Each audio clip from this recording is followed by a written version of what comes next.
Alright, the time is 11:25 in the morning. As you can see, it's nice and sunny outside, and it's time for a Blender tutorial. So let's get started. Today what we're going to be doing is I'm going to be showing how I did the simple effect I did with the three spotlights, red, green, and blue, all focusing on a sphere and with the crazy node effects that look like this. So, let's get started. The first thing we're going to do is open up a default Blender scene. So we're going to delete the default cube, delete the default lamp, and add three spotlights. What we're going to be doing right now is just adding all the elements into our scene, but I think it's a good idea to go over that. So I'm going to do that right now with you as soon as I turn on my turntable. Okay, so go to Add, Lamp, Spotlight.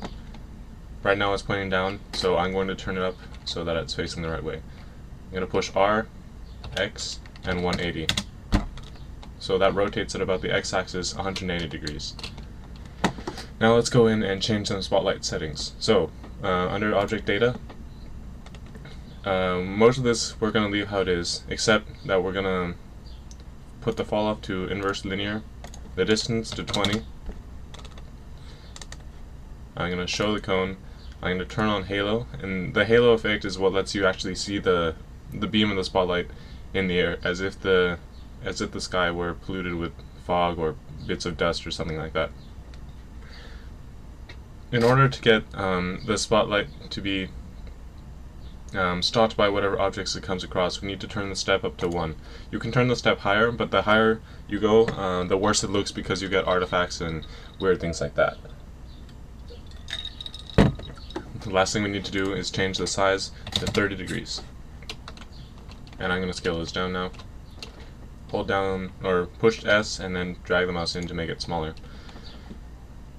Now I'm going to change the color to red. And that's it, we're done with those spotlights. What you need to do now is move this 5 Blender units to the left, so I'm going to push G, X, and -5, and then I'm going to duplicate it twice. So Shift, and then D, and then GX5, the same thing again, Shift D, GX5. Now we have 3 spotlights, and I'm just going to change the colors on each of them. The middle one should be green, the last one should be blue. And there we go, almost there. I'm going to move the camera back, so I'm going to delete the location. I'm going to hold Alt and push G. And I'm going to delete the rotation, so hold Alt and push R. And now you can see it's pointing down to the ground, and it's in the cursor where it should be. I'm going to move it back 24 Blender units. So I'm going to push G, Y, and -24. So that brings it way back out here. And then I'm going to bring it up, G, Z, and 8. And then I'm going to rotate it so that it's facing the spotlights. So push R and then just rotate it so it's a nice angle. And the way I'm doing this, the original video was made quite a long time ago, so I'm referring back to the original Blender document. So once in a while you're going to see me come back here and I'm going to copy some values from there, whatever I can't remember. So let's see how it looks through the camera. Push 0 on the number pad. Okay, so that needs to be turned up a little bit more. There, okay. So the last thing we need to add is the sphere. So I'm going to go to Add, Mesh, and UV Sphere. I'm going to raise this 5 units up, so G, Z, 5. I'm going to turn on smooth shading so that you don't see these squares where the vertices are. Push W. When you're in edit mode, push W and then say shade smooth. So that's going to make it a little bit smoother. And I did a little trick here. In the video, you see the object in the middle looks like a sphere, but you're also going to notice that the cone of the spotlight actually goes around the sphere. It's bigger than it. So what I did was I stretched it on the y-axis a little bit, just a little bit, so that it looked like that. And that way, it blocks out all the spotlight when it passes through, and it just makes it a better effect because you get more of a shadow. I'm gonna make sure this is the right size.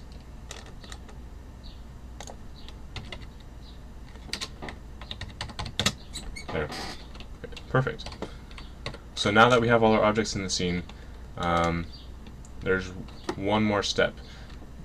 It's not so much cheating, but I made my life easier. Instead of having to animate all the spotlights individually, I just selected the spotlight and then held Shift and selected the sphere, and I pushed Control T. And what that does is that now the spotlight is tracking the sphere, so wherever the sphere moves, the spotlight will always follow it. So I'm going to do the same thing with the rest of the spotlights.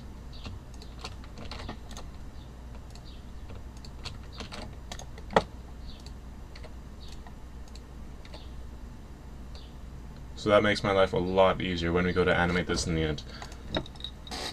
I'm going to do a render now. 1 second, let me turn on. Okay, so I'm going to do a render now and see how this turns out. That's super exciting. But we're off to a good start. I think I forgot to do one thing here. The energy needs to be 2, I think it was. 1 second. Nope, 4. Okay. So we're going to turn these up. This is going to make the spotlights more intense, and they're going to be brighter, and it'll show up more in your final video. Let's try that again. Okay, that's much better. Good.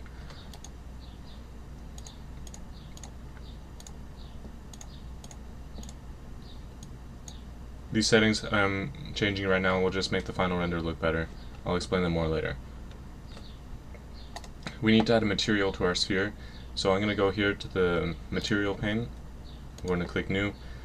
I'm going to leave most of these settings again at their default, but I'm going to change the specular mode to Wardiso, or Ward Anisotropic. Let me copy some values.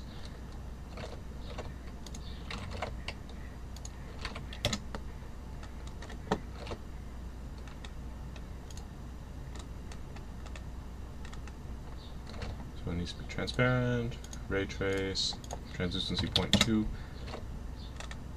and okay. So one more render. And this is done, except that to make the background more interesting, I'm just going to do a really simple thing that helps a lot. In the world pane, I'm going to click Real Sky, and I'm going to add ambient occlusion. And in order to make the background more appealing, I'm going to go to the textures pane now, make sure the world icon is selected, and then click New. This will add a cloud texture by default, and I'm going to set the size to something else. Uh-oh. Okay, 0.6. And the depth 24. This will just make the clouds more detailed. And now you can go back to your world pane and you can see, I forgot something. Sorry. This needs to be influencing the horizon, and I'm going to set the color to a nice grayish. That's not gray.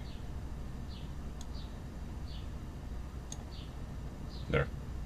So now you can see that your world is a little cloudy, and instead of just being flat black, now we're going to have a nice texture to our background.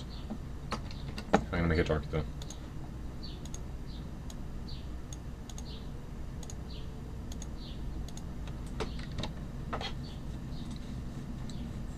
Okay, our scene is completely set up now. The only thing left to do now is the nodes, which I'm sure is going to be the most useful part of this tutorial, unless you're a new person, but whatever, let's just do the nodes.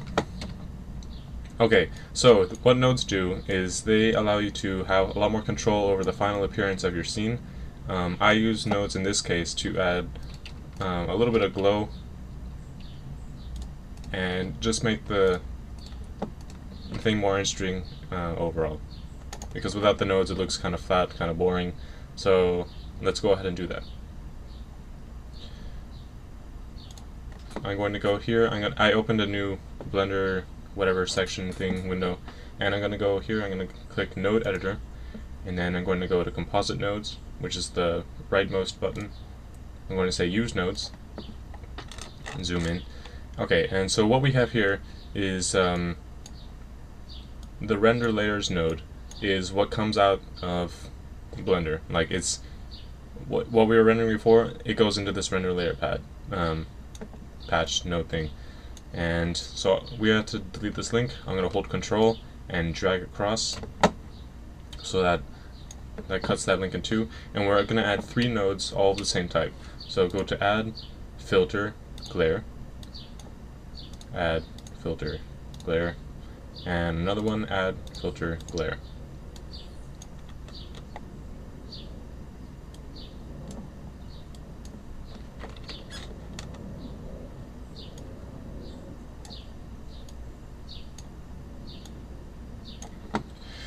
Okay, so now that they're all connected up, I just connected the out image to the in image for each of these things.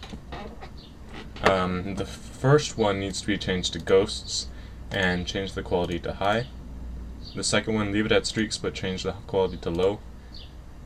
And then the third one, streaks, but quality high again. And I'm going to go ahead and copy my values that I had from the original document. All the iterations need to be set to 5, and the iterations means how many times it applies to the effect. So each one of these things, it applies it 5 times and overlaps them on each other. The iterations basically controls how intense the final effect is. Color modulation affects how much the final effect is changed throughout your image based on color. So if it's set at 0, it's going to be mostly white, and the higher you set it, the more change in color will be added to the node.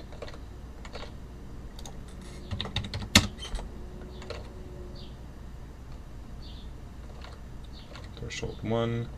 The threshold controls how much of the image is affected by the effect. So if it's set at 1, only the very brightest parts of your image will be changed, and if it's set lower, it allows for less bright areas to be controlled by this node.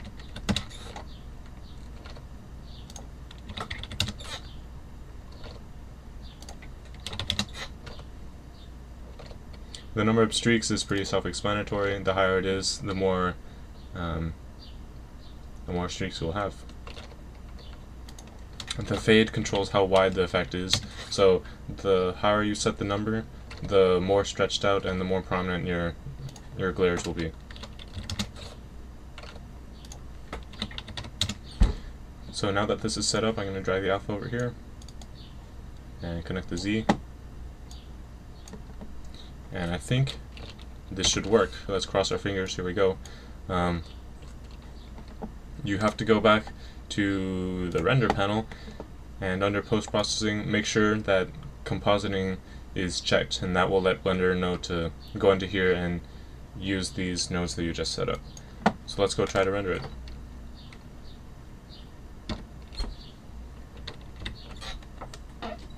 So first it renders the initial image and then computes the glares on top of it. Check it out. It's all bright and crazy. Let's make it high definition. Try it again.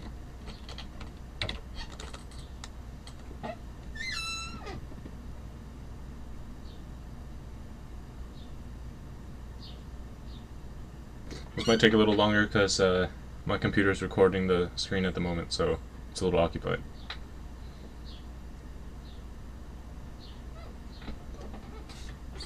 It's nice at the top here that it tells you what step of the nodes it's doing. So first it was 4, 3, and then 2, and then the final one, which is 1, is where it puts it all together. Well, it's almost done.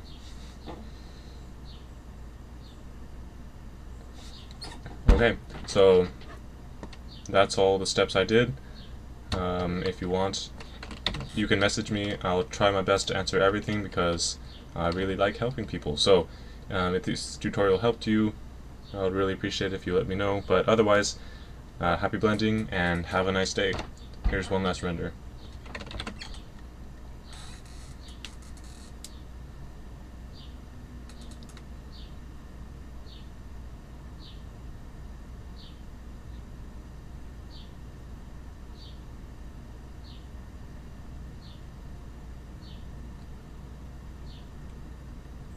And remember what I always say, bloom is always good. You can never have enough. It makes everything look awesome.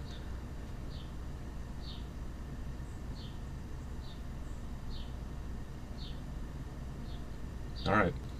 Thanks for watching. Have a nice day.